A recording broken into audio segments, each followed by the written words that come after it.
Alhamdulillahil qail A'udzu billahi samil alimi minasyaitonir rajim.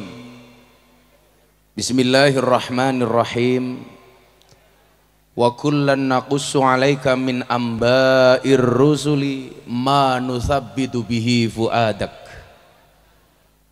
Allahumma shalli wa sallim wa barik ala hadan nabiyil karim sayyidina wa maulana Muhammadin wa ala alihi wa ashabil mujahidin at-tahirin. Rabbi shrah li sadri wa yassir li amri wahlul 'uqdatam min lisani yafqahu qawli. Amma ba'du.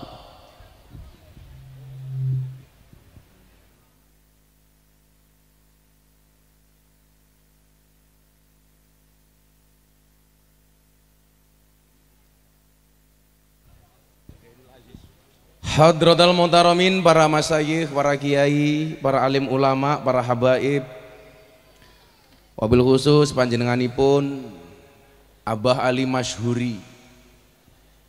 Beliau ini sesepuh untuk saya, selain keilmuan juga spesialis suwuk. Salah satu yang mendoakan istri saya ketika divonis kanker, didoakan sama beliau yang tadinya dokter memvonis istri saya 2 tahun meninggal dunia. Alhamdulillah salah satunya atas doanya Abah Ali, hari ini istri saya sembuh total. Hampir semua doa yang dikasih Gus Ali untuk saya semuanya mustajabah kecuali doa nambah istri. Belum terbukti sampai hari ini. Semoga beliau panjang umur, semoga beliau sehat. Segenap para kiai dan masyayikh, para sesepuh ingkang tuhu kinabekten, para pejabat yang berkenan hadir dalam semua tingkatannya yang saya hormati, segenap panitia penyelenggara wabil khusus dzurriyah keturunan Raden Qasim Kanjeng Sunan Derajat, Akhinal Karim Gus Zainul Aziz beserta keluarga dan dzurriyah yang saya banggakan. Bapak Ibu kaum muslimin wal muslimat, jamaah haul Sunan Derajat dari manapun Anda berada yang berbahagia. Alhamdulillahirabbil alamin, malam hari ini saya sowan, sudah 4 hari saya di Jawa Timur. Hari ini tadi saya menyelesaikan syuting sahur bareng Gus Miftah 5 episode, rampung baru jam 6, langsung saya berangkat ke Lamongan. Sebenarnya badan saya sangat capek, tetapi hati saya senang. Kenapa? Karena calonnya menang.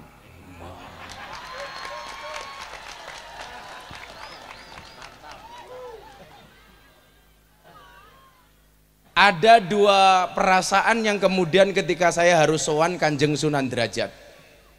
Yang pertama, sebenarnya perasaan malu. Orang seperti kita harus matur tentang kewalian seorang Kanjeng Sunan Derajat. Saya tadi matur sama Gus Zainul, zaman saya dulu masih lelaku, satu tempat yang sering saya kunjungi selain Alas Purwo adalah makam Kanjeng Sunan Derajat, termasuk ke tempat beliau bertahanus di gunung sebelah sana itu. Mungkin tidak semua para ziarah pernah datang ke sana, tapi alhamdulillah saya dulu pernah naik ke tempat di mana beliau bertahanus. Ini perlu saya sampaikan kiranya karena memang Nabi sendiri saja untuk mendapatkan keyakinan di dalam hatinya itu harus banyak mendengarkan cerita Nabi dan Rasul sebelumnya.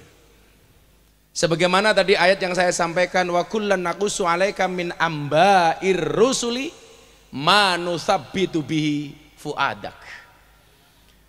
Sehingga kemudian kita bisa melihat bagaimana seorang Nabi Muhammad ketika berperilaku kesehariannya itu mencontoh nabi-nabi sebelumnya. Contoh peristiwa Nabi Muhammad ketika Isra Mi'raj. Ketika beliau sowan, beliau melepaskan sandalnya. Kenapa beliau melepaskan sandalnya? Karena beliau mencontoh ketika Nabi Musa akan bertemu dengan Allah di Bukit Tursina, Nabi Musa menggunakan sandal, Allah perintahkan untuk mencopot sandalnya. Ternyata Nabi malah ditegur. Maka saya sering bilang, Pak, ada perbedaan banyak antara pertemuan Allah dengan Nabi Muhammad dengan pertemuan Allah dengan Nabi Musa alaihissalam. Contoh umpamanya sebelum saya lanjutkan, Nabi Musa itu pengen ketemu Allah, itu inisiatifnya Nabi Musa. Beliau berdoa minta ketemu dengan Allah selama 40 tahun. Yang Nabi saja yang dapat gelar ulul azmi, doanya baru dikabulkan selama 40 tahun. Baru setelah 40 tahun kemudian Allah ijabah. Apalagi kita santri. Makanya kalau kamu berdoa kadang-kadang belum dikabulkan, ya kamu bukan Nabi. Makanya kalau saya selalu berprinsip, kalau kita kalah dari segi alim, kita harus menang dari segi kentir.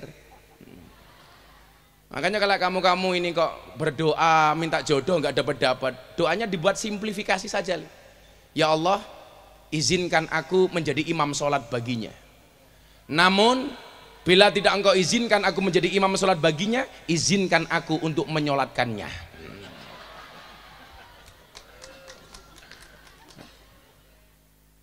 Tapi kalau santri begini, insya Allah masa depannya insya Allah jelas. Santai wele. Cintamu boleh kandas tapi karirmu harus jelas.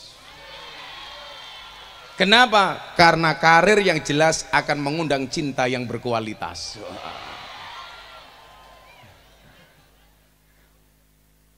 Betul Bu? Saya kemarin matur tempatnya Abah Ali. Wong lanang ganteng kira penting, sing penting duwe duit. Lah kurang ajar, kaya jenengan Gus. Kowe berarti ngelokke aku merongos, kurang ajar ta kowe. Jadi ngaten, Mbah. Santri saya itu tanya lucu banget. Bah, kenapa di surga itu ada bidadari, nggak ada bidadara? Kita nggak pernah mendengar istilah bidadara. Kenapa selalu bahasa bidadari? Ternyata orientasi laki-laki dan perempuan itu yang membedakan kenapa kemudian di surga itu ada bidadari, nggak ada bidadara. Kenapa di surga itu nggak ada bidadari, nggak ada bidadara? Karena orientasi laki-laki dan perempuan itu beda, Pak. Laki-laki itu semakin kaya, dia semakin butuh perempuan. Maka perempuan beda dengan perempuan. Perempuan itu semakin kaya, dia tidak butuh laki-laki. Mila wong wedok ki lak wis sugih kon rabi males, ora penting wong lanang niku. Betul, Bu? Laki-laki itu semakin kaya, dia semakin butuh perempuan, perempuan semakin kaya, dia tidak butuh laki-laki. Nah, laki-laki kenikmatan tertingginya itu ya perempuan. Tapi perempuan kenikmatan tertingginya apa? Harta, emas dan berlian. Makanya laki-laki itu semakin kaya semakin butuh laki-laki, perempuan semakin kaya nggak butuh laki-laki. Laki-laki semakin kaya semakin nakal, perempuan semakin nakal semakin kaya. Itu loh Pak masalahnya itu. Apalagi perempuan sekarang, waduh, perempuan tuh mampu menyimpan dua pria di dalam satu hati. Wah. Tapi kamu jangan sombong, ingat laki-laki juga bisa membeli tanpa harus mencintai. Lah, modar gue.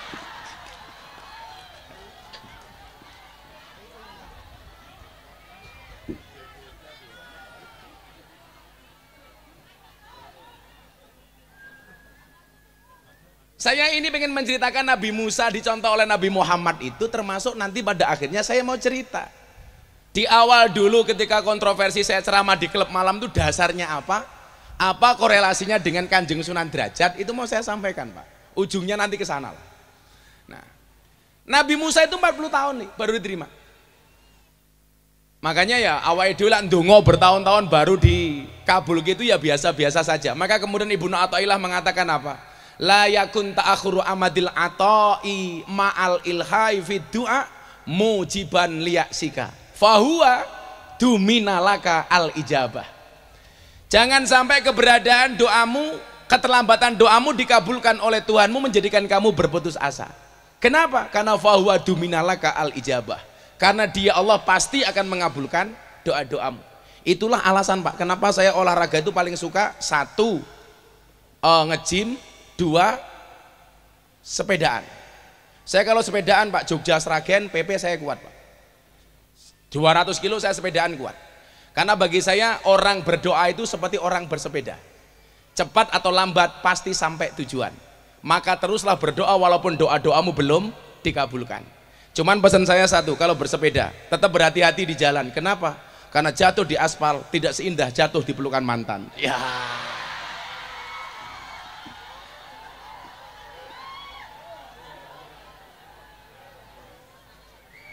Kata-kata.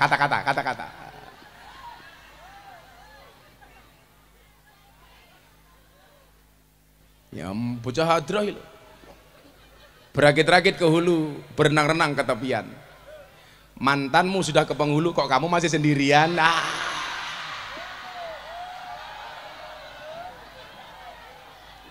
Kalau Nabi Musa itu ketemu Allah atas permintaan Nabi Musa, sementara Nabi Muhammad itu ketemu Allah atas perintahnya Allah.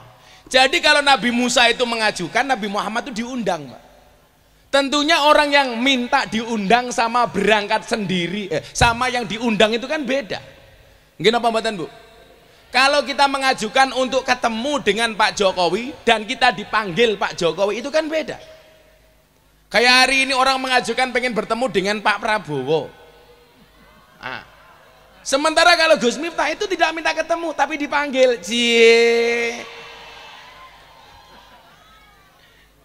Ya beda itu loh, beda. Kayak Abah Ali ini berangkat ke Jakarta atas undangan dari presiden, dengan saya berangkat atas inisiatif saya. Ini mesti beda. Ya padha karo mangkat pengajian beginilah. Sing diundang karo mangkat dhewe iki ya sangune beda kok. Lah bocah hadroh ketoke njaluk diundang ketok iki ketok. Ora apa-apa le. Bocah hadroh insyaallah keren. Alah bocah hadroh modale mung sarung, jawaban. Aja mok delok sarunge tapi deloken ilmune goblok gitu lho sih.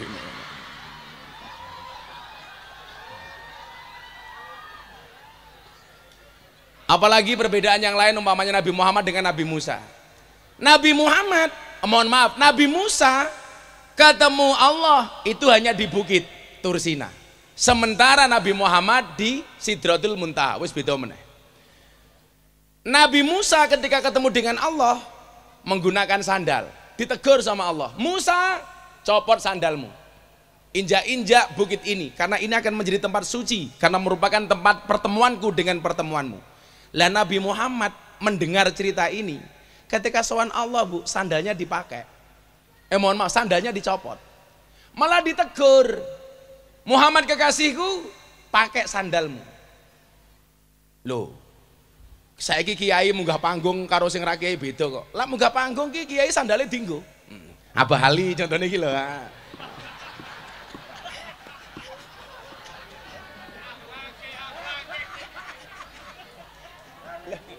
Loh lah kayak kita harus dicopot lah. Abah Ali ora apa-apa itu loh. Kok Abah Ali rawuh tenggone panjenengan, sandalnya mau dicopot, ampun Mbah diasto mawon diagem mawon sandale. Nggih ta? Lah awakmu sing teko, copot beda, Bro. Kualitas iki lagi beda ngono. Jadi Nabi Musa itu disuruh mencopot sandal, Nabi Muhammad suruh menggunakan sandal. Maksud saya apa? Seorang nabi sekalipun itu butuh diceritakan kisah-kisah nabi-nabi sebelumnya. Tujuannya untuk apa?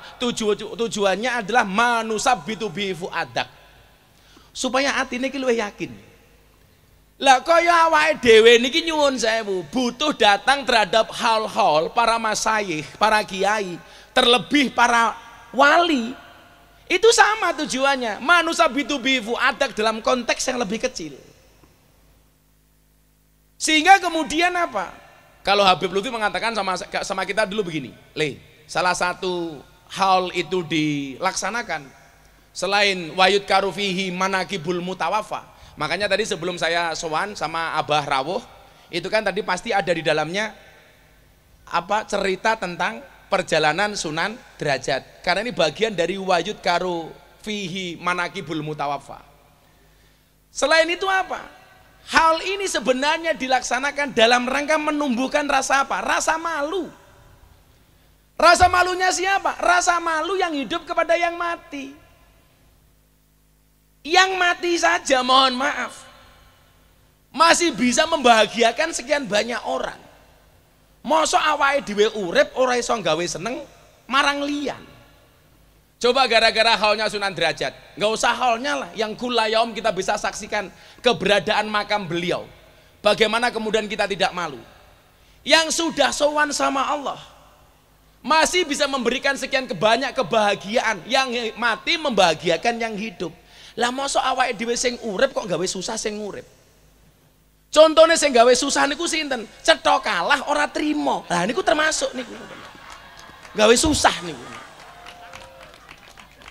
Lah wong rakyate wis trimo.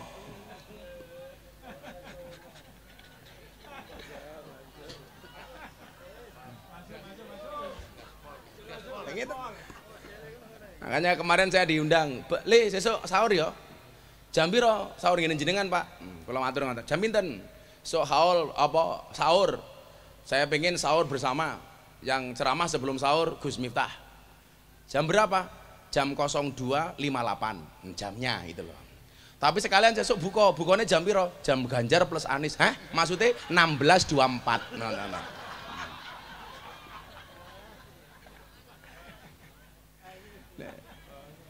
Coba gara-gara makamnya Sunan Derajat menumbuhkan rasa malu seperti apa? Sekian banyak manfaat yang beliau berikan. Kalau matur kali Abah, ternyata menurut Gus Zainul benar. Luar pulau itu yang paling banyak ziarah ke Jawa itu ya Lampung. Kebetulan Lampung itu tempatnya bapak ibu saya. Mbah saya itu Ponorogo. Tadi saya di jalan matur sama Gus Adim. Saya itu secara kultur lebih nyaman tinggal di Jawa Timur. Karena mbah saya itu Ponorogo. Yang kemarin Abah Ali bilang, "Le, kowe Mbah Ilyas." Nggih. Jadi kalau saya urutkan dari bawah itu Miftah Maulana Habibur Rahman punya bapak namanya Kiai Muhammad Murodi. Punya bapak Muhammad Boniran, Muhammad Usman Jalal Iman Karyonawi Madarum, Kiai Ilyas, Mbah Muhammad Besari. Jadi urut ke-8 dari Mbah Ilyas, urut ke-9 dari Mbah Muhammad Besari. Ini saya pikir perlu kita kampanyekan wong Jawa ki kudu ngerti nasabe. Sehingga kita tidak kalah ketika berbicara soal keturunan dengan kawan-kawan kita habaib umpamanya. Loh, habaib saja itu diminta tes nasab, tes DNA, apalagi kita orang Jawa gitu loh. Oh, kurang gawean meneh niku, kurang gawean niku. Lah kula nyuwun sewu, bukan kalau saya dalam konteks kita orang Jawa sendiri, itu penting. Makanya tadi saya matur sama Gus Zainul, "Gus, urut pinten?" Urut 14. Itu lumrah, Pak. Karena saya sampai Mbah Muhammad Besari saja nomor 9. Mbah Muhammad Besari itu punya bapak namanya Mbah Anom Besari. Makamnya di Caruban. Yang istri beliau itu seorang syarifah, namanya Nyai Ruqayyah. Mbah Anom Besari punya bapak namanya Abdullah Mursyad, makamnya di Kediri. Abdullah Mursyad punya bapak namanya Raden Demang, punya bapak namanya Pangeran Demang, punya bapak namanya Susuhunan Wirasmoro, punya bapak namanya Panembahan Praworo, punya bapak namanya Sultan Trenggono, punya bapak namanya Raden Patah, punya bapak namanya Prabu Brawijaya. Minimal sampai Prabu Brawijaya saya masih hafal. Urutan ke-18 sampai saya. Prabu Brawijaya itu ciri-cirinya rambutnya gondrong, wonge ganteng.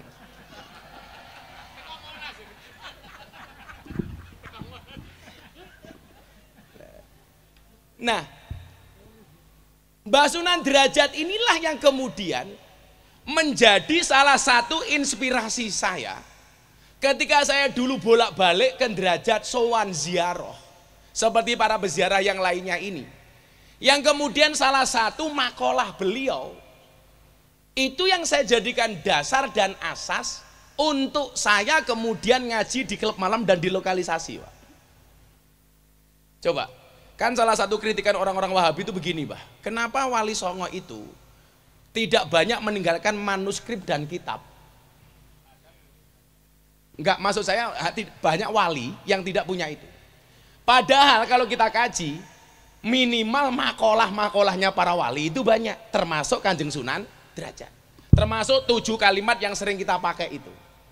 Nah, salah satu dasar yang kemudian membuat saya memberanikan diri untuk masuk ke tempat-tempat yang dianggap orang tidak pantas.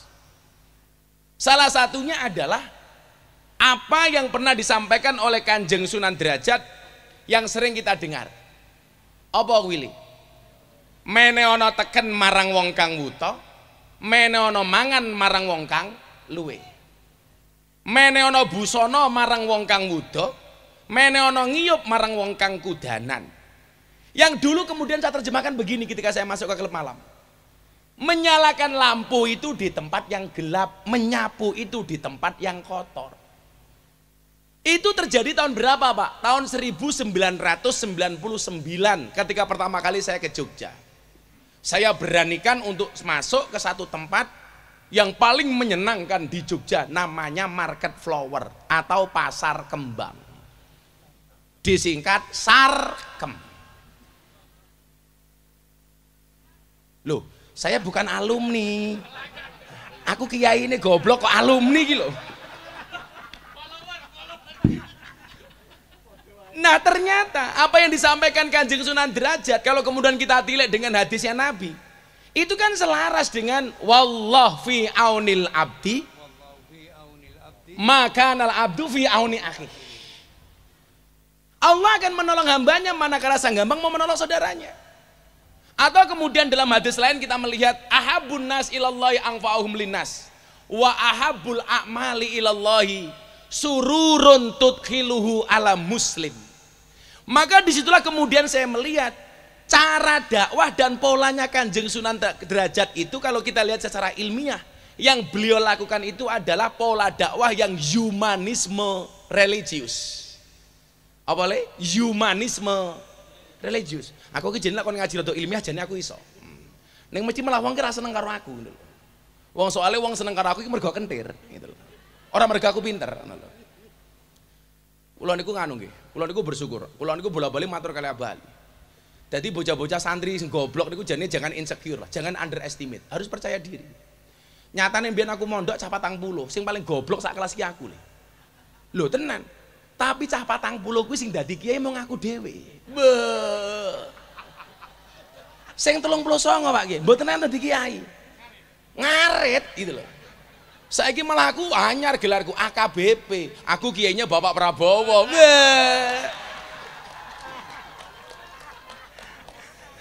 Menang ki bebas.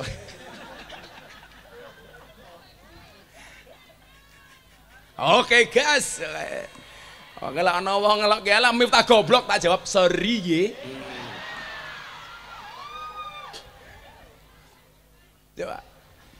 Pola dakwah humanisme religius ini apa? Memanusiakan manusia. Bagaimana orang di daerah Paciran, Lamongan dan sekitarnya akhirnya menyerahkan dirinya untuk menjadi seorang muslim. Itu ketika merasa eksistensinya dihargai sebagai manusia oleh Kanjeng Sunan Derajat. Karena memang esensi beragama itu adalah memanusiakan manusia. Sementara kelompok-kelompok yang keras itu pola dakwahnya berbeda dengan apa yang dilakukan oleh kita yang mencontoh Kanjeng Sunan Derajat umpamanya. Kalau Kanjeng Sunan Derajat itu pola dakwahnya humanisme religius, sementara kelompok mereka rata-rata dibalik religius humanisme, lebih mengutamakan pendekatan agamanya dibandingkan sisi kemanusiaannya.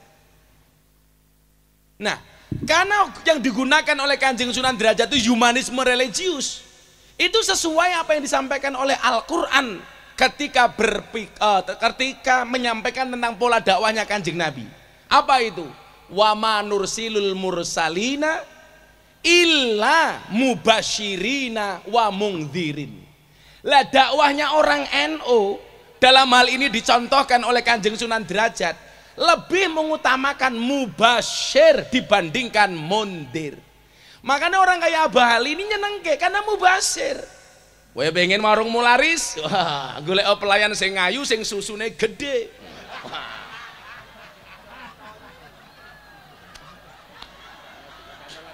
Sing iso nggih cantolan kopiah. Benisu mesti cah Lamongan moro. Oke, gas.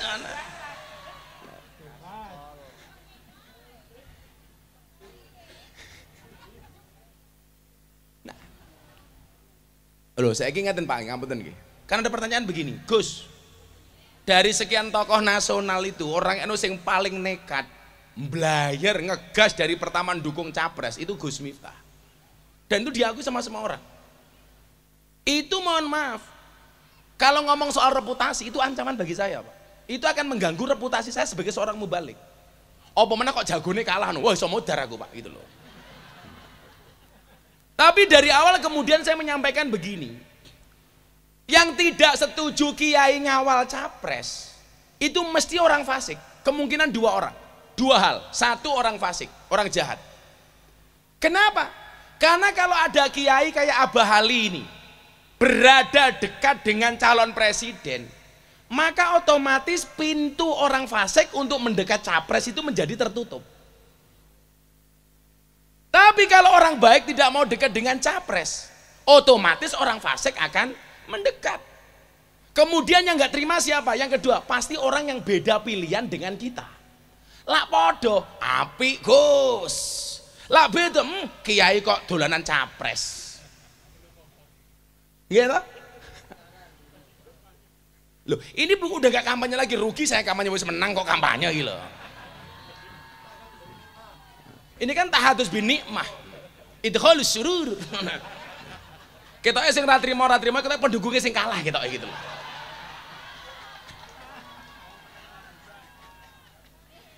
Seri ya. Nah, persoalannya begini, Pak. Ini untungnya kenapa kiai-kiai Ahlus Sunnah kayak Abah Ali itu berada di lingkungan capres. Coba Anda lihat, saya sering matur. Sikapnya Pak Prabowo 2014-2019 memang banding karo 2024. Beda, Pak. Biyen atos, Pak. Wong sekilingnya ulama-ulama atos kok. Loh, baru sadar ya. Dulu Pak Prabowo 2014-2019 itu keras, Pak. Galak. Kenapa? Karena di sekelilingnya ini orang-orang keras. Bangsa FPI, HTI, 212. Malah kaya Wiro Sableng tak? Gitu loh. Coba sekarang Pak Prabowo itu kelihatannya apa? Gemoy. Ayo. Santuy. Lah, kiai ini model Bali kok kepiye ta? Iya ta? Makanya kan beliau mas kita. Calon presiden sing paling cerdas kuwi Anies. Sing menang Prabowo. Sing paling bulet. Aku rawani neruski aku, sumpah aku. Maka benar apa yang kemudian disampaikan oleh Ibnu Athaillah. Apa? Latas habman la yunhiduka haluhu walayadulluka alallahi maqaluhu. Artinya pola seseorang itu tergantung sahabat orang-orang yang ada di sekitarnya, Pak. Hari ini nyuwun sewu. Ketika ada sekian banyak kiai Ahlus Sunnah di sampingnya Pak Prabowo umpamanya, kita punya harapan gambaran istana ke depan itu tetap Ahlus Sunnah. Coba Anda bayangkan kalau kemenangan Pak Prabowo sekarang di sekelilingnya itu orang-orang Wahabi, Pak, sing wong sing cangkeme atos. Ayo, nanti pas pampres begitu ada orang datang, takbir, lah cilaka, Pak. Kalau sekarang full senyumin saja. Lah, ya beda meneh kuwi. Makanya saya bilang ketika saya acara gerakan moderasi bersama tokoh-tokoh Hindu di Bali. Allah itu ketika kita berbicara keadilan, konsepnya apa? Wadu syai'in fi mahalli. Meletakkan segala sesuatu sesuai dengan porsinya. Contoh bentuk keadilan Tuhan kepada Indonesia niku napa? Menempatkan pulau seindah Bali dengan mayoritas orang non-Islam yang ada di dalamnya. Sehingga Bali bisa berkembang, Pak. Maju. Wong nganggo sempak kok tangan tok, monggo. Sumur susune dijemur, monggo. Loh. Coba Anda bayangkan kalau pulau seindah Bali itu di dalamnya orang Islam yang keras-keras, Pak. Begitu ning Pantai Kuta ndelok wong sempakan kok tangan tok. Takbir! Mulih ning Australia, Pak, bule nih. Loh, kalau saya sama Gus Zainul lihat seperti itu bukan takbir, Pak, traktir. Nah, maksud saya ini selaras dengan humanisme religius yang pondasi dan asasnya itu sudah diletakkan oleh Kanjeng Sunan Derajat. Makanya saya dulu santai saja ketika masuk. Saya yang sering cerita itu. Saya itu kan dulu masuk ke lokalisasi itu, Pak, setiap malam Jumat, Pak. Setiap malam Jumat saya datang ke musola itu saya kasih nama MTS, Musola Tengah Sarkem. Wes, pokoknya saya sholat di situ, wirid, matehai untuk mbak-mbak londe, Al-Fatihah itu, guys. Sampai akhirnya malam ketiga, preman terbesar di Jogja waktu itu almarhum Gunardi Joko Lupito dengan membawa senpinya itu datang ke saya, Pak, begini. Macam-macam tak pateni. Ya karena otomatis apa yang saya lakukan mengganggu stabilitas mereka di dunia kemaksiatan. Namanya gunjek. Macam-macam tak pateni. Saya cuma matur, Om, kasih saya kesempatan. Toh saya hanya mendoakan mereka, salah saya di mana? Ya wes, terus no. Sampai akhirnya malam ke-7, Jumat ke-7 saya datang. Yang ngikuti saya dari belakang bukan lagi preman, mbak-mbak begenggeknya ini. Begitu saya masuk musola yang kemarin saya renovasi, Pak. Sekarang musola saya kasih karpet bagus, saya ganti atap, saya cat, ganti keramik, macam-macam. Akhirnya dari situ mbak-mbak ini beberapa PSK datang mengikuti saya masuk ke musola ini. Saya biasanya kalau sholat malam surat pendek atau Fatihah yang saya baca itu pasti sir. Karena di belakangnya ada mbak-mbak begenggek ini. Tapi demi Allah, Pak, saya ngaji sama mereka sudah 20 tahun lebih. Sekalipun saya nggak pernah manggil mereka di hadapan mereka begenggek atau londe, itu nggak pernah. Kan nggak mungkin, mbak-mbak para londe rahimakumullah, kan nggak mungkin. Jelas nggak mungkin. Atau Allah umruhum munak jilaka. Saat itu begitu saya baca Fatihah kok mereka di belakang saya kok ikut mendengarkan nyemak orang sholat. Akhirnya bacaan surat yang saya baca secara sir itu saya baca secara jahar. Saya ingat betul waktu itu yang saya baca itu surat Al-Muzammil, kelingan aku. Setelah Fatihah saya baca, mereka mendengarkan. Ya ayyuhal muzammil qumil laila illa qalila nisfahu wa winqus minhu qalila auzid alaihi warattilil qur'ana tartila inna sanulqi alaika qawlan saqila. Yang kemudian membuat saya ternyuh apa? Mereka yang dianggap ahli maksiat mendengar tartil Quran nangis, Pak. Krungu wong ngaji ki nangis. Wallah mereka nangis. Kemudian saya lanjutkan di pertengahan ayat itu kan apa ya? Pertengahan ayat cerita tengahane piye? Lali aku. Bukan pertengahan surat Al-Qur'an, ayat surat Al-Muzammil tadi itu. Inna nasyatal laili yashadu wat'aw wa qawamu qila inna laka fin nahari sabhan tawila wadhkur isma rabbika wa tabantal ilaihi tabtila Rabbul masyriqi wal maghribi la ilaha illahu fattakhidhu wakila wasbir ala ma yaquluna wahjurhum hajran jamila wadharni wal mukadzibina ulin na'mati wa mahilhum qalila. Di akhir ayat itu Allah kan mengatakan begini. Jadi begitu rakaat kedua saya lanjutkan, Pak. Saya ikut-ikutan nangis karena mbak-mbak di belakang saya itu nangisnya tambah kenceng deh. Begitu mereka nangis, saya ikut-ikutan nangis. Kenapa saya ikut-ikutan nangis? Apakah karena saya ternyuh ingat dosa? Ora, aku gengsi. Lah wong londe nangis masa aku ora. Jadi pertengahan ayatnya kan begini Pak itu. Inna rabbaka ta'lamu. Ana sing hafal ora iki? Masuk Al-Muzammil rapal.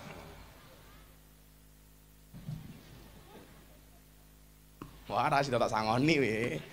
Duitku oke iki ini Prabowo kok. Malah kul huwailek lho. Ora ngono meneh bedane beda meneh ning Yogya ana. Imame bar Fatihah inna, tapi lali arep inna apa? Inna. Meneng meneh. Inna akhirnya makmu memburi bengok banget. Inna lillahi wa inna ilaihi rajiun. Di akhir ayat itu kan Allah mengatakan apa? Wastaghfirullah. Wastaghfirullah. Innallaha ghafurur rahim. Nah, rampung sholat Pak. Mbak-mbak ini nanya, Mas, jenengan iki wong kentir. Mun malam Jumat kok moro ning lokalisasi. Muncul itulah kalimat pertama yang saya gunakan dari Kanjeng Sunan Derajat ketika mbak-mbak itu bertanya kepada saya. Tapi waktu itu bahasa saya apa? Wenono ageman marang wong wudo, wenono tongkat marang wong wuto. Yang itu intisari dari Kanjeng Sunan Derajat. Maka saat itulah kemudian mereka bilang, Mbok Gus Miftah ngaji di sini. Nah, itu terjadi tahun 1999. Maksud saya apa? Kalau hari ini orang mengenal saya, asbabnya ya salah satunya Kanjeng Sunan Derajat yang memunculkan bagi saya keberanian untuk mengambil resiko. Karena kan gak semua orang berani Pak. Makanya kemarin saya sampaikan kula saya ini dakasura rohusa ilal adaba. Segala sesuatu kalau jumlahnya itu banyak pasti murah kecuali adab. Makanya anak-anak santri itu kalau pengen mahal gampang, jadilah yang sedikit. Karena barang itu kalau sedikit pasti langka, kalau langka pasti antik, kalau antik harganya mahal.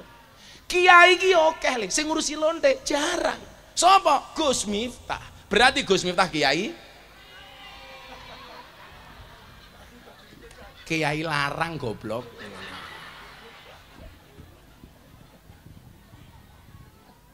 Nah, makanya wingi pas kula bah ono undangan saka Kanjeng Sunan Derajat. Memori saya tuh Gus, langsung ingat ketika saya dulu masuk lokalisasi. Karena itu yang saya jadikan dasar. Karena ketika berbicara apa yang disampaikan oleh Nabi, ahabun nas ilallah angfa'uhum linnas, menungso sing paling disenengi karo Gusti Allah sing paling oke manfaati. Wa ahabbul a'mali ilallah sururun tudkhiluhu alam muslim takshifu anhu kurbata. Lah, kalau melihat makalah-makalahnya Kanjeng Sunan Derajat, itu rata-rata gawe seneng wong, Pak. Orang gawe susah. Pola dakwahnya yasiru digawe seneng, basiru digawe enteng, digawe mudah, digawe seneng. Mila nyopo, saya itu bangga banget jadi orang Ahlussunnah wal Jamaah itu alasannya itu. Makanya kayak kemarin saya di Lampung mau dilaporkan sama orang-orang Wahabi gara-gara saya menuduh mereka yang enggak. Saya tuh punya kesimpulan, lak wong NU kon akur karo Wahabi kira do angel. Karena kaidah usul fikih mengatakan apa? Idza jatama'a bainal halal wal haram ghulibal haram. Ora iso awake dhewe. Olah piye-piye daging babi karo daging wedhus dadekke siji, sing menang kuwi daging babi. Kok ana banyu putih dicampur karo ciu, sing menang ya ciu. Maksud saya apa?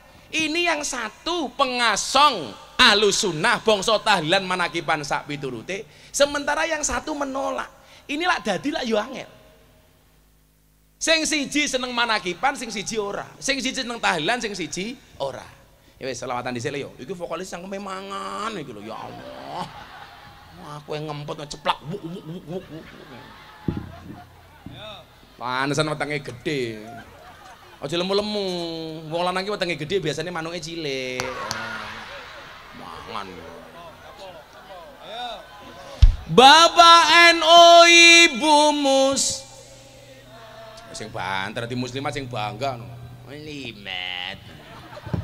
Bapak NU Ibu Mus Kakang Ansor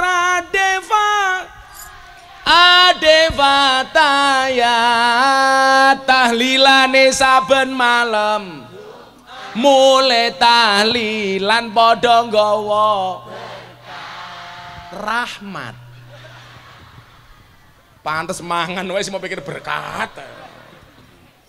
Tahlilane saben malam mulai tahlilan padha nggawa salatullah salamullah ala toha rasulillah rasulillah salatullah salamullah ala yasin habibillah salatullah salamullah ala yasin habibillah yen wis mati bondo ramelu bojo ayu wis ana sing nemu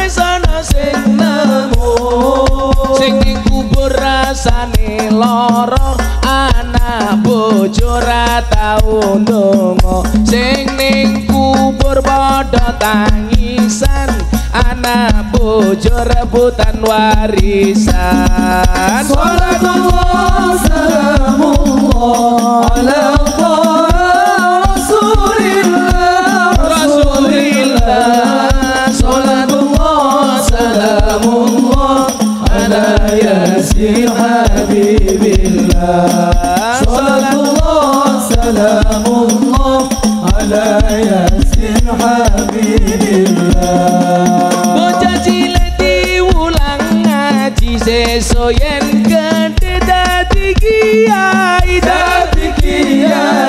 urip pisan aja mung dolanan ayo sregep nderek pengajian urip pisan aja mung dolanan ayo sregep nderek sholawatan salatullah salamullah ala rasulillah rasulillah salatullah salamullah ala yasin habibillah salatullah salamullah ala yasin habibillah sallu ala nabi Muhammad dolan ning sawah dos ning kali kayu nangka digawe lemari Gosali gagah lan sregep ngaji akeh rondo sing njaluk di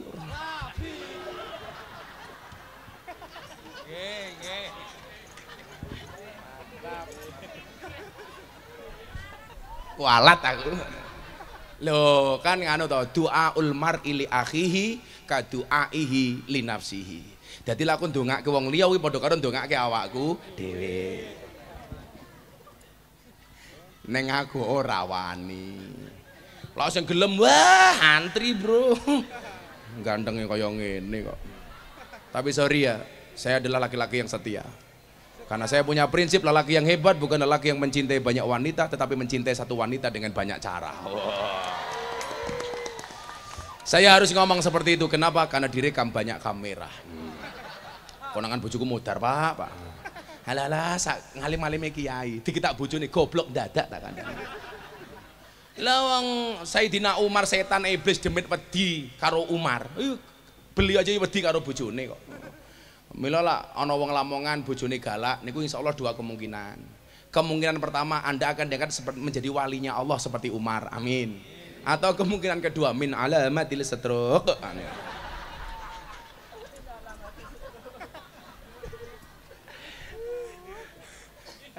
kiai kaya apa kaya kula dudu kiai wes adalah bojoku galak ora jane bojoku iki mung bojoku iki ahli sejarah dadi lek sing lanang duwe salah pisan seumur hidup kelingan terus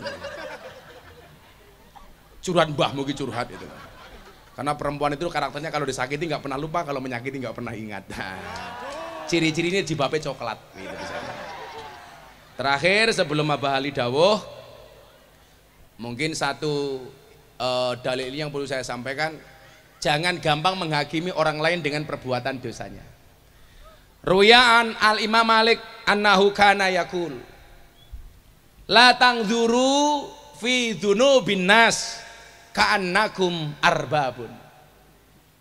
Janganlah kalian lihat dosa manusia seolah-olah kalian adalah Tuhan. Wangduru ila dzunubikum ka'annakum abidun. Lihatlah dosamu sendiri seolah-olah dirimu adalah budak. Farhamu ahlal bala. Sayangilah orang-orang yang terkena musibah. Wahmadullah alal afiyah. Pujilah Allah atas keselamatan. Wa iyyaka an taqul hada min ahlin nar. Janganlah sekali-kali kau mengatakan orang ini adalah ahli neraka. Wa hada min ahlil jannah, dan ini adalah ahli surga. La tatakabbaru ala alil maksiyah. Janganlah kamu sombong dengan ahli maksiat. Bal ud'ullah lahum bil hidayah war rasyad. Tetapi doakanlah mereka supaya mereka mendapatkan hidayah dan petunjuk. Makanya sing kula agem niku tak cekeli tenanan niku dawuhe Gusmi. Pandanglah orang lain dengan kacamata hakikat, pandanglah diri sendiri dengan kacamata syariat.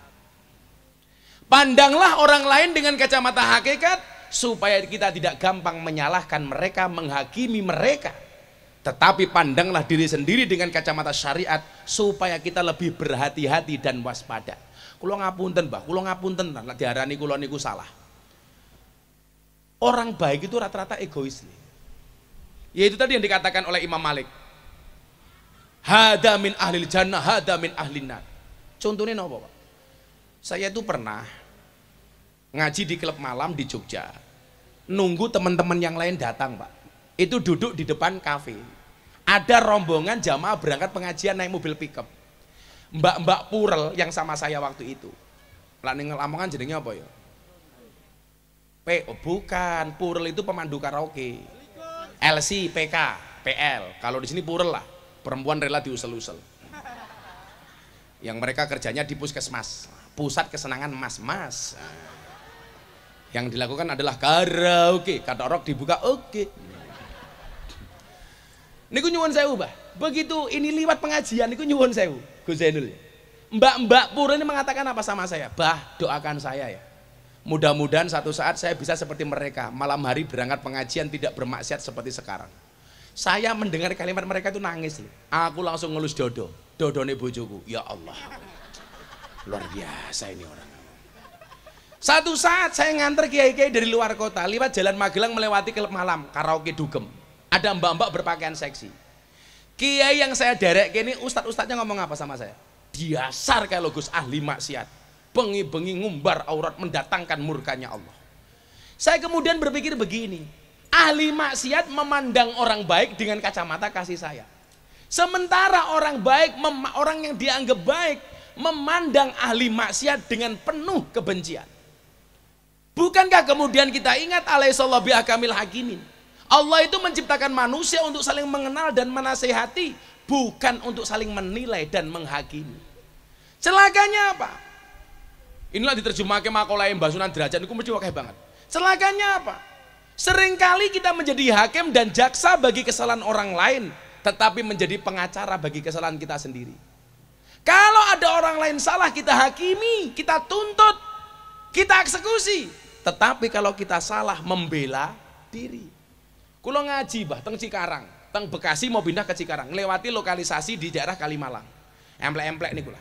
Kaca mobil saya buka. Niku mbak-mbak lokalisasi langsung bengok, Gus Miftah, mampir, Bah. Gitu. Apakah saya mampir? Saya datang. Dok, ngumpul. Berapa yang masuk malam hari ini? 100 orang, Bah. Mau nggak pengajian sebentar? Wah, mau, Bah, ngumpul 100 PSK. Saya ngomong sebentar. Setelah itu apa? Yang saya bacakan cuma satu ayat dalam surat Az-Zumar. Qul ya ibadiyalladzina asrafu ala anfusihim la taqnatu mir rahmatillah. Innallaha yaghfirudz dzunuba jami'a innahu huwal ghafurur rahim. Rampung ngaji mereka saya tanya, Dok, rata-rata kalian semalam dapat berapa minimal? 200.000, Bah. Semalam minimal kamu bawa uang berapa? 200.000. Oke, sekarang perjanjian sama saya. Nopo, Bah? Semua mbak-mbak yang hadir saya bayar 200.000. Saya sedekahi 200.000. tapi syaratnya satu. Nopo Mbah? Setelah saya kasih uang 200.000 semuanya pulang, besok pagi bangun sholat subuh.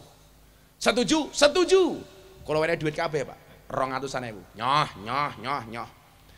Selesai, waktu itu saya masuk mobil. Kiai yang jemput saya ini ngomong apa sama saya? Mubadir Gus. Saya waktu itu mikir, sing dimaksud mubadir ki apa? Mubadir bar takai duit saya iki leren sesuk kerja meneh, apa mubadir tak bayar tapi ra tak keloni. Maksudnya apa Kiai? Mubadir Gus. Saniki jenengan kayak duit mereka leren, toh mereka besok bekerja lagi. Kula nesu, Mbah. Kenapa saya marah? Bagi saya mohon maaf, orang berhenti maksiat 1 detik saja itu prestasi. Ini semalam berhenti maksiat Anda katakan mubadir, itu dari mana logikanya? Makanya kayak ibu-ibu derek pengajian Abah Ali dalu menika mangkat jam itu mulai jam 12 bengi. Selama pengajian belas ora paham. Napa ana manfaate? Ono. Minimal manfaat nggih bojomu ning omah. Karena selama kamu pengajian, suamimu terbebas dari penderitaan. Ono kok kepiye iki lho.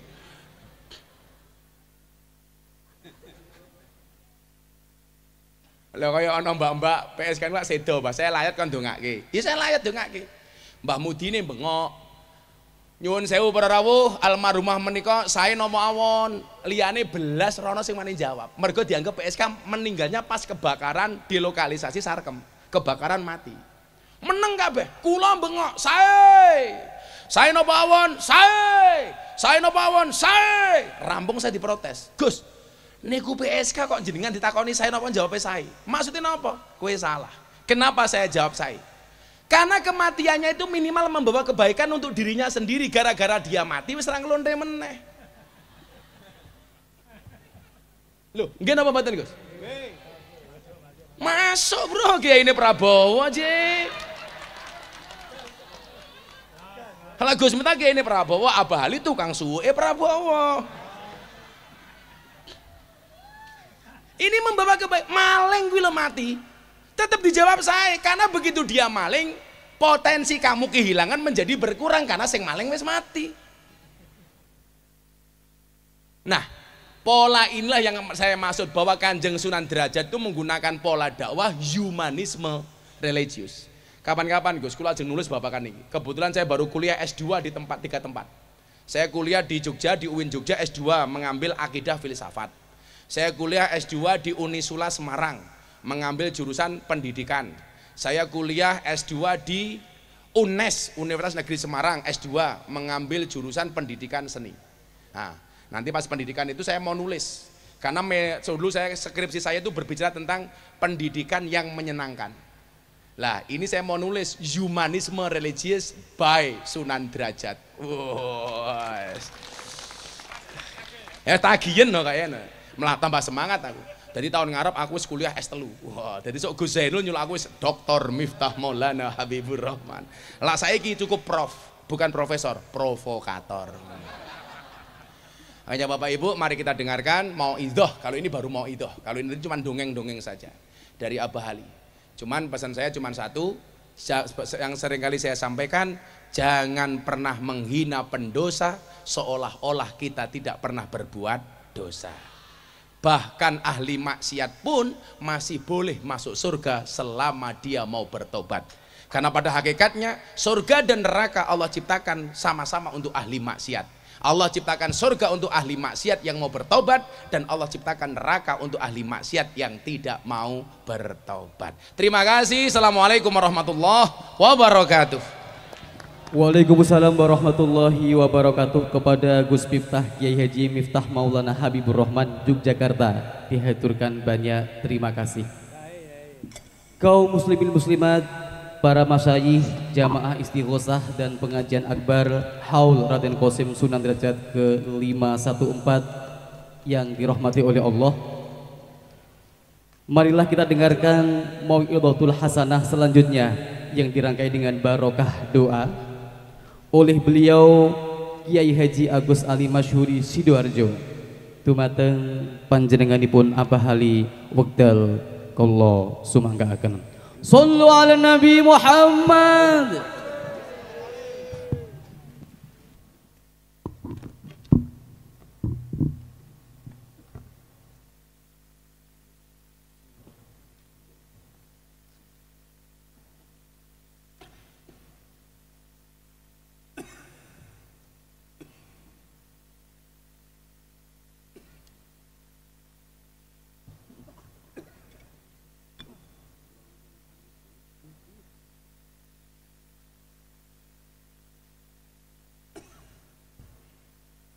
Assalamualaikum warahmatullahi wabarakatuh. Cek. Alhamdulillah. Alhamdulillahi haqqa hamdih. Allahumma salli ala sayyidina Muhammadinil Fatih lima ughliqa wal khatimi lima sabaq nasiril haqqi bil haqq wal hadi ila siratikal mustaqim wa ala alihi haqqa qadrihi wa miqdarihil azim. Ashabal fadilah, para kiai, para sepuh, bini sepuh, wabil khusus Gus Miftah, mugi-mugi tansah pinaringan sehat ingkang sangat kula mulyakaken saha kula hormati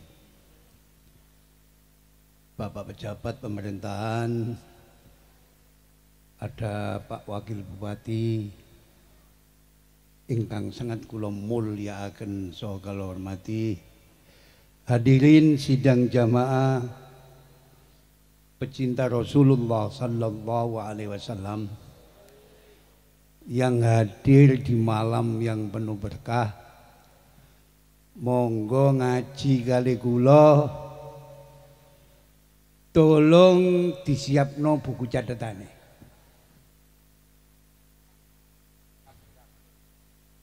Pertama, saya mengambil apa yang disampaikan Imam Sufyan ibnu Uyainah, guru dari Syekh Ahmad bin Hambal dalam bidang hadis. Beliau punya satu tesis, inda dzikri sholihin tanzilur rahmah. Pada menyebut nama orang soleh, turunlah rahmat. Selang beberapa tahun, dawuh ini diperkuat oleh beliau Hujjatul Islam Al-Imam Abi Hamid Muhammad bin Muhammad Al-Ghazali. Yang dimaksud inda dzikri sholihin tanzilur rahmah, pada menyebut nama orang soleh turunlah rahmat. Bukan rahmatnya yang turun, tapi sebabnya rahmat yang turun. Awalnya rahmat adalah melaksanakan kebajikan. Sedang awalnya kebajikan adalah mencintai orang-orang soleh yang istiqomah melakukan kebajikan. Stop. Bisa dilanjut? Bisa dilanjut? Sabda ini diperkuat oleh apa yang disampaikan oleh salah satu tabi'in yang terkenal, Ibnu Sirin. Inna hadal ilma dinun fanduru amman ta'khuduna dinakum. Allahumma sholli ala Muhammad. Sesungguhnya ilmu ini, ilmu sanad adalah agama. Maka lihatlah dari mana kamu mengambil agama kamu. Allahumma sholli ala Muhammad.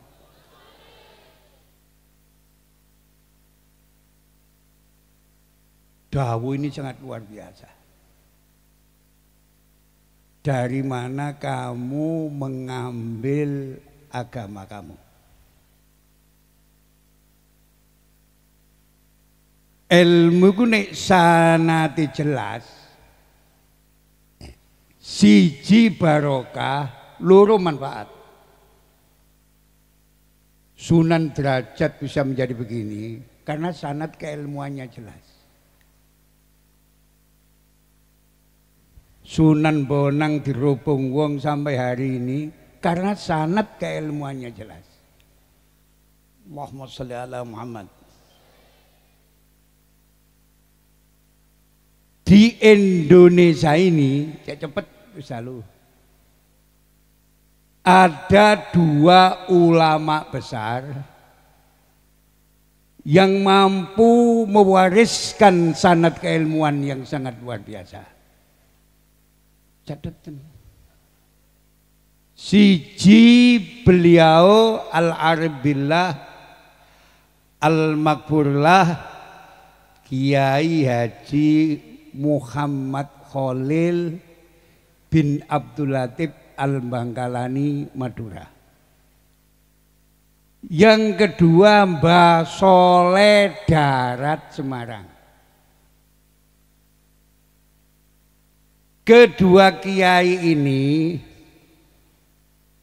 umurnya relatif sama, mondoki bareng ke Mekah, gurunya sama, sehingga mampu mewariskan sanad keilmuan yang luar biasa. Supaya lengkap kajian di Khol malam ini, di tahun 1850 Masehi ada dua ulama Indonesia yang sangat luar biasa. Pertama Kiai Haji Abdul Manan Dipo Menggolo Termas Pacitan. Banyak Semak Put Termas. Allahumma sholli ala Muhammad. Yang kedua Imam Nawawi Al-Bantani. Rungokno.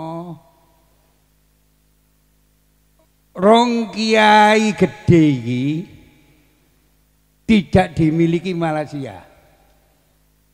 Tidak dimiliki Thailand, tidak dimiliki negara-negara Asia yang lain.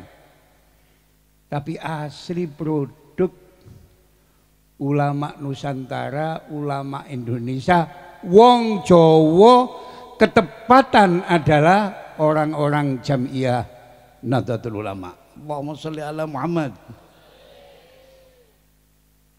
Bisa dilanjut. Tahun 1850 Malaysia belum punya intelektual semacam itu.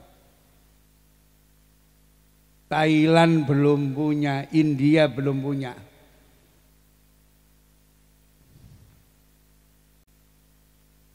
Adapun murid-murid beliau, pertama murid Hadratus Syekh Kiai Haji Muhammad Khalil bin Abdul Latif adalah KH Hasim As'ari,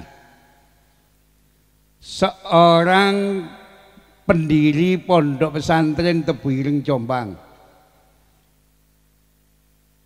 seorang pendiri Jamiah Nahdlatul Ulama sekaligus sebagai pahlawan nasional, top martir Kotop.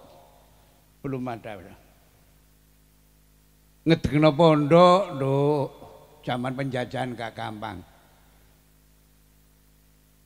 Mendirikan sebuah organisasi gak gampang. Tapi beliau Mbah Hasyim mampu mengukir prestasi dan prasasti.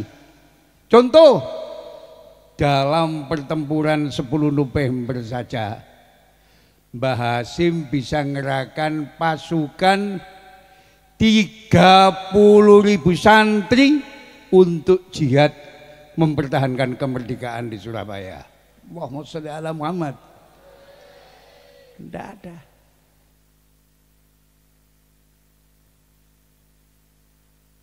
Ke selatan sedikit, di sana ada murid kesayangan beliau, KH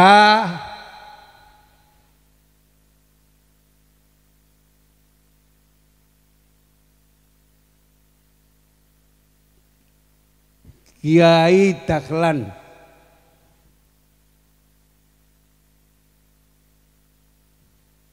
Yang mampu mengukir prestasi Minhajul Abidin sing lembute ngutasawufe diperes dadi Sirajut Thalibin dari Syekh insyaallah Iksan bin Dahlan Jampes Kediri.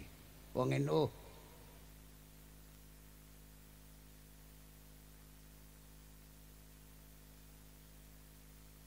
Ngalor sedikit, di sana ada KH Wahab Hasbullah, seorang penggerak Jam'iyah Nahdlatul Ulama, pendiri Jam'iyah Nahdlatul Ulama, sebagai pendiri pondok pesantren Bahrul Ulum Tambak Beras Jombang. Allahumma sholli ala Muhammad. Balik ke selatan, di sana ada KH Romli, Kiai Romli, insyaallah seorang mursyid Torekoh Qadiriyah Naksabandiyah dari Rejoso Peterongan Jombang. Ini murid tapi ketengan sekali. Ke timur sedikit, di sana ada KH Abdul Karim, insyaallah Sidogiri Pasuruan. Di sana ada KH Habib Abdullah bin Ali bin Hasan Al-Haddad Sangeng Bangil. Allahumma sholli ala Muhammad. Ke timur sedikit, di sana ada KH Sidik Jember. Rata-rata anak cucunya menjadi kiai-kiai besar di Republik ini. Ada Mahfud Siddiq, ada Ahmad Siddiq, insyaallah ada KH Ali Mansur, penggubah sholawat badar, itu Bani Siddiq semua. Ke timur sedikit ada KH Samsul Arifin, insyaallah. Balik ke barat, ke utara sedikit, daerah saya di sana ada KH Khodzin Buduran Panji Sidoarjo. Tatkala beliau Syekhona Khalil pulang dari Makkah Madinah, mendapat amanat dari Rasulullah Sallallahu Alaihi Wasallam untuk menyampaikan salam kepada beliau Kiai Khosin. Dengarkan, wong diuluki salam Kiai Hamid Tekramat wong. Iki sing kirim salam iki Rasulullah Sallallahu Alaihi Wasallam. Dikoleh ketemu satu watot jelo ben salame kula tirami. Allahumma sholli ala Muhammad. Di sana ada KH Yakub Buduran Panji Sidoarjo. merupakan kiai konglomerat pada zamannya. Coro saiki eling Khairul Tanjung, rata-rata masjid jami di Jawa Timur, di sana ada jayanya Kiai Yakub Panji. Allahumma sholli ala Muhammad. Termasuk masjid jami Sidoarjo. Ikut bukan bangunannya Pemda, tapi jayanya Kiai Yakub Panji. Allahumma sholli ala Muhammad. Kula dongakno sugih kabeh ning Kiai Yakub. Allahumma sholli ala Muhammad. Adapun murid dari beliau Mbah Soleh Darat termasuk R.A. Kartini, termasuk H.O.S. Cokro Aminoto.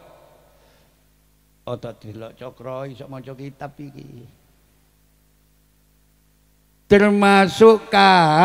Ahmad Dahlan, pendiri Muhammadiyah. Ya Allah. Mulai konco-konco NU Muhammadiyah gak usah tukaran. Iku tunggal guru. Bahkan secara nasab kedua-duanya adalah dzurriyyah dari Sunan Giri Gresik. Allahumma sholli ala Muhammad. Allahumma sholli ala Muhammad. Bisa dilanjut? Bisa dilanjut? Inna hadal ilma dinun fanduru amman ta'khuduna dinakum. Sesungguhnya ilmu ini, ilmu sanad adalah agama. Maka lihatlah dari mana kamu mengambil agama kamu. Allahumma sholli ala Muhammad. Kalau yang diambil itu sanad ke ilmu jelas dari para wali-wali songo yang ada di negeri ini, sambung kepada beliau Rasulullah sallallahu alaihi wasallam. Gak usah tes DNA, nek sanad keilmuane sumber itu kono, insyaallah sambung dengan beliau Rasulullah sallallahu alaihi wasallam. Muga-muga tadi keterangan sing barokah, tadi keterangan sing manfaat. Niki kula wacae dongae sebab pidato nduk kholi wali kok ale tawa-tawa. Rata-rata wali-waline Allah mboten demen ngomong. Gak ono waline Allah gedabur sih gak ono. Mulai langsung kula dongani sampeyan namini nggih. Donga niki jenenge sholawat Badawi Kubra.